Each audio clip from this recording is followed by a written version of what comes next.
हम लोग बात करते हैं एलिट्रेशन में। एलिट्रेशन, अब देखिए एलिट्रेशन का नाम अगर दिमाग में आते ही आपको एक चीज़ हिंदी में आता होगा, अनुप्रास। ये अनुप्रास आप हिंदी में आप इसको अनुप्रास के बारे में आपने पढ़ा होगा कि अनुप्रास होता क्या है। अब मैं उसी को इंग्लिश में एक्सप्लेन कर रहा हूँ, ध्यान से सुनिएगा। देखिए, रिपीटेशन ऑफ द वर्ड्स। अब रिपीटेशन मीन्स आप किसी भी चीज़ को बार बार अगर दोहराएंगे तो वो हो गया रिपीटेशन। और उसी को सेम साउंड या स्पीच साउंड तो और सेम लेटर या same words same syllabus at the beginning of 2 or more words. बात समझ में आया?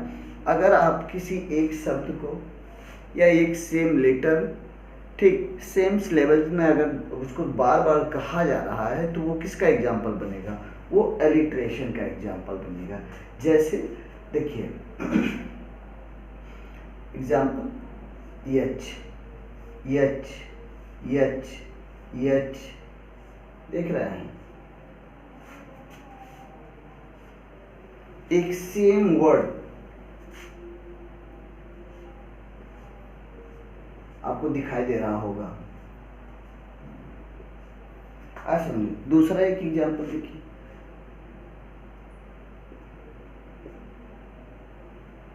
Three yes yes yes yes. तो जहाँ पे भी इस तरीके का रिपीटेशन अगर दिखे, सेम लेटर्स का हो, सेम वर्ड हो और सेम साउंड अगर निकल के आ रहे हैं, तब भी वो रिपीटेशन मीन्स अनुप्रास का हो जाएगा। अब देखिए, इसी का पार्ट अगर हम बनाते हैं, इसको दो पार्ट में डिवाइड करते हैं, एक कांजोनेंस और दूसरा एजोनेंस। अब कांजोनेंस क्या होता है? नाम से ही समझ में आ रहा होगा कि कांजोनेंस क्या है। अगर कॉन्सोनेंटल साउंड है मीन्स कॉन्सोनेंट्स, ठीक, with a change in the intervening vowel. आप देखिए, ये सबसे बढ़िया एग्जांपल है, लिव लॉन्ग लीन एलोन पीटर पेटर। देखिए यल यल यल यल पी पी। अब एक जो इंटरवेनिंग वॉवेल है, देखिए वॉवेल आई, वॉवेल ओ, वॉवेल ई, इसके पहले भी है और यहाँ पे भी है, दोनों तरफ है, यहाँ यहाँ। ये सबसे बढ़िया फाइंड आउट करने का कॉन्जोनेंस, सबसे बढ़िया फाइंड आउट करने का एग्जांपल है। देखिए यहाँ पे लिखा गया है आर आई, देख रहे हैं, आर आर तो है ही, लेकिन इसके बाद इंटरवेनिंग किया गया है वॉवेल का। फिर एफ एफ, वॉवेल देखिएगा, हेरर हॉरर। अब ये एच है और यहाँ पे वॉवेल, तो ये आपको आइडेंटिफाई करने का सबसे आसान तरीका है। अब एजोनेंस की बात कर लेते हैं। जब यहाँ रिपीटेशन उसमें कॉन्सोनेंट्स की बात होगी तो यहाँ एजोनेंस है, तो ये किसका? वॉवेल, सिमिलर वॉवेल साउंड का होगा। देखिए ई ए आर एग्जाम्पल है ना। इसके अलावा भी बहुत सारे एग्जाम्पल हैं, तो इन सारी चीज़ों को आप बिल्कुल नोट कर लीजिए, फिर मैं आगे आपको बता रहा हूँ। तो बात करते हैं एल्यूजन का। अब देखिए, एल्यूजन की बात अगर हम करेंगे तो एल्यूजन, पहले इसको ध्यान से सुन लीजिए। एल्यूजन मीन्स होता है संकेत। अब ये संकेत ये ऐसा होता है कि किसी को इनडायरेक्ट वे में अगर आप रेफरेंस कर रहे हैं, पासिंग रेफरेंस कर रहे हैं, जैसे मान लीजिए आप कोई कमेंट पास कर रहे हैं या कोई रिमार्क पास कर रहे हैं। जैसे हमने कहा कि मान लीजिए आपसे कहा कि don't act like Romeo, don't act like Romeo in front of her. उसने कहा कि मेरे सामने रोमियो की तरह है, बिल्कुल हीरो की तरह, जैसे रोमियो एंड जूलियट का आपने अगर पढ़ा होगा तो उसके बारे में समझ में आएगी। तो जब कोई इनडायरेक्ट रेफरेंस होता है किसी के लिए, तो वो एल्यूजन में से उसी की तरफ संकेत किया जा रहा है। तो जब इस तरीके का आएगा तो फिर इसको हम किसका नाम देंगे? एल्यूजन का। देखिए, इसका लैटिन होता है, लैटिन वर्ड इसको ये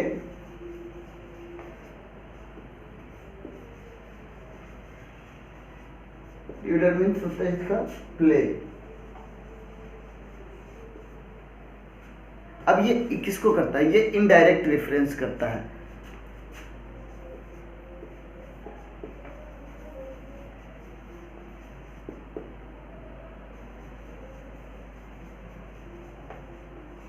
और कौन सा इनडायरेक्ट रेफरेंस, इन स्पीच और राइटिंग।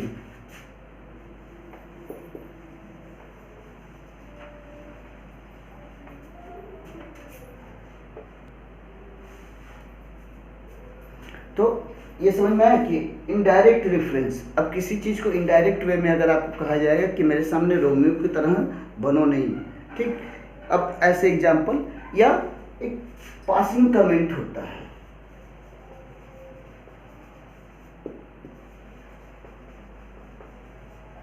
आपने कमेंट पास कर दिया, ठीक, या कोई रिमार्क और रिमार्क कर देते हैं, आया समझ में। तो ये सारी चीज होता है एल्यूजन का संकेत करने, मीन्स राइडर जो रीडर होता है वो possess the knowledge of that allusion, उस पर संकेत करता है। एग्जाम्पल देखिएगा, डोंट एक्ट, जो पहला बोले हैं कि don't act like a Romeo,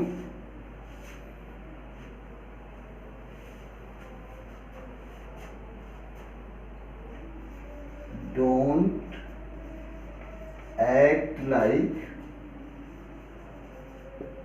a Romeo, किसके सामने, इन फ्रंट ऑफ हर। दूसरा, who is Newton,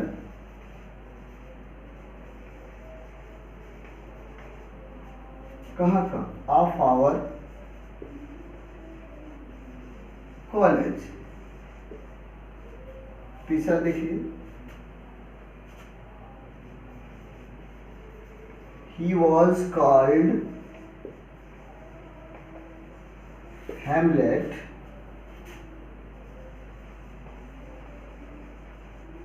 because of his procrastinating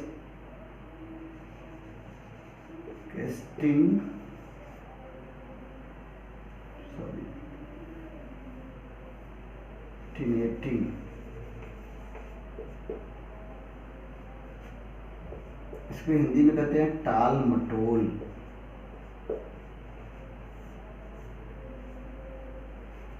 nature,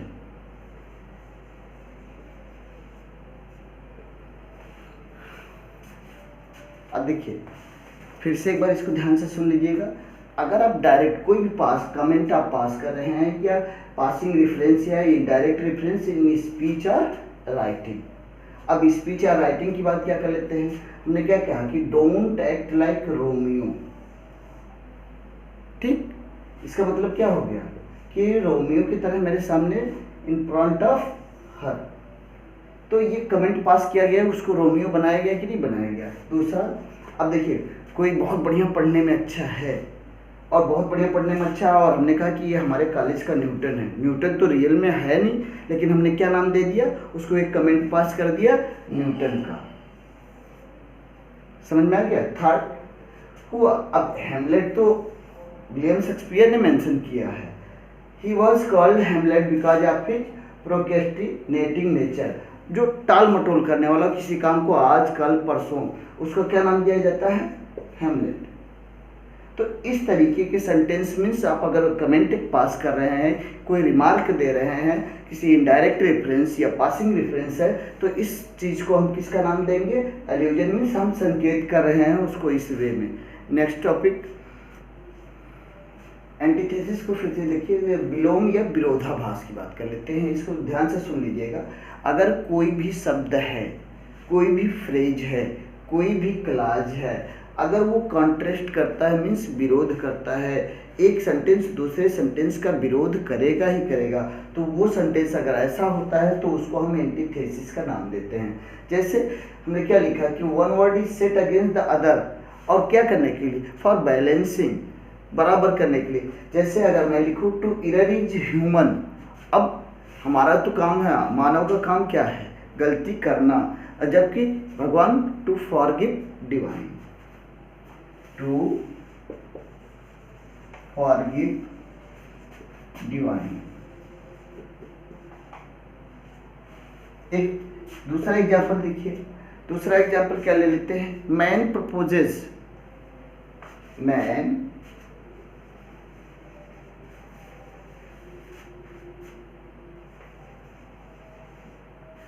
और जब मैन प्रपोज करता है तो गॉड क्या करता है, गॉड डिस्पोजेज करेगा।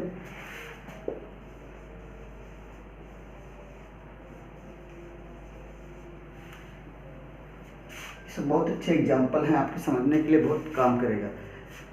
God made the country, God made the country but man made the town. God made the country but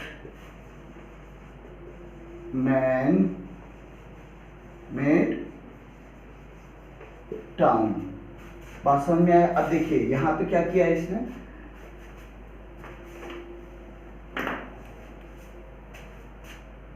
two error ये हो गया, टू फॉरगिव एक दूसरे के विरोध में है कि नहीं है। Man propose, God disposes. God made the country और मैन ने क्या किया, उसको डिवाइड कर दिया। तो ये एंटीथेसिस हो गया। अब नेक्स्ट देखते हैं। तो एंटी क्लाइमेक्स और वेथोस। देखिए एंटी क्लाइमेक्स की जो ग्रीक वर्ड है, कभी कभी ग्रीक वर्ड भी पूछी जाती है अगर ये कंपटीशन के दृष्टि से, तो what is the meaning of Greek word of anti climax. Anti climax की ग्रीक मीनिंग क्या होती है, तो निकल के आता है डेथ।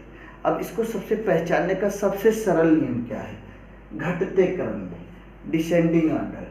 अब देखिए ये ल्यूडिक्रस, ल्यूडिक्रस मीन्स होता है फ्लिस, मूर्खतापूर्ण, फ्लिसली।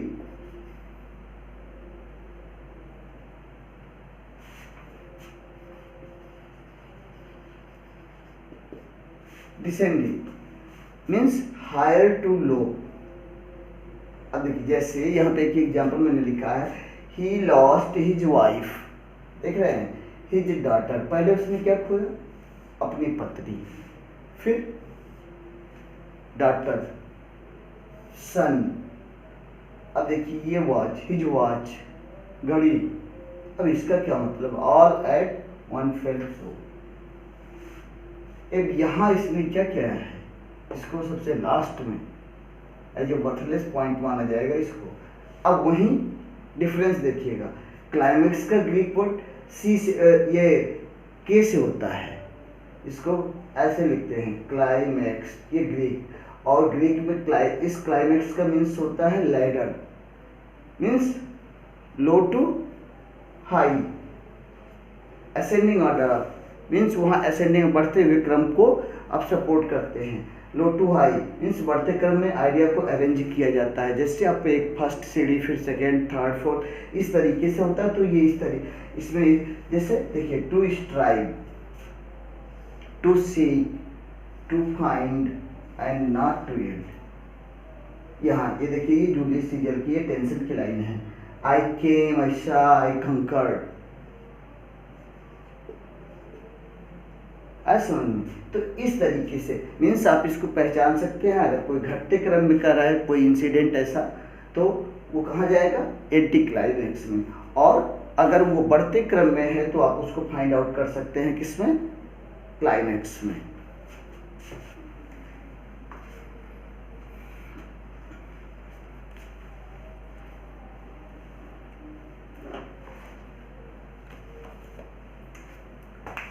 तो हम लोग एपिग्राम की बात कर लेते हैं। एपिग्राम, एपिग्राम की हिंदी होती है सूक्ति, हिंदी में उसको सूक्ति बोला जाता है।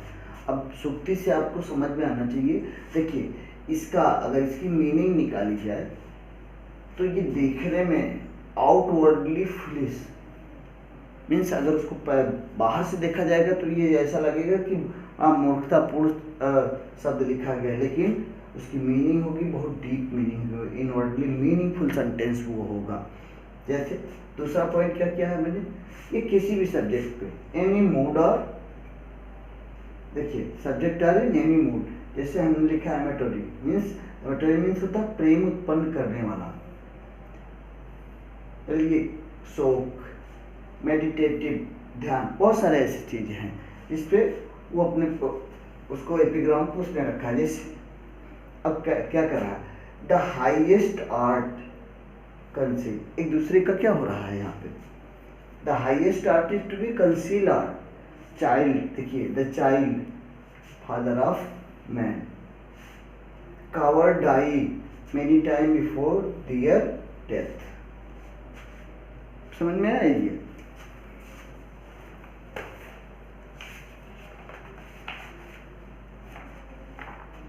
देखिए इसमें विरोधाभास दिखाई देगा, एक दूसरे शब्द से इसका विरोधाभास होना तय है। Highest art conceal art, child father of man. अब आपको ये लगेगा आउट और देख लीजिए, अगर आप सेंस निकालेंगे इसका तो क्या आएगा, the child is the father of man, जबकि इनवर्टली वास्तव में बहुत अच्छी मीनिंग इसने दिया है। कावर्ड डाई मीन्स डरपोक कई बार, many times before the death, उसके जो रियल डेथ है उससे वो कई बार मरता है जो डरपोक होता है।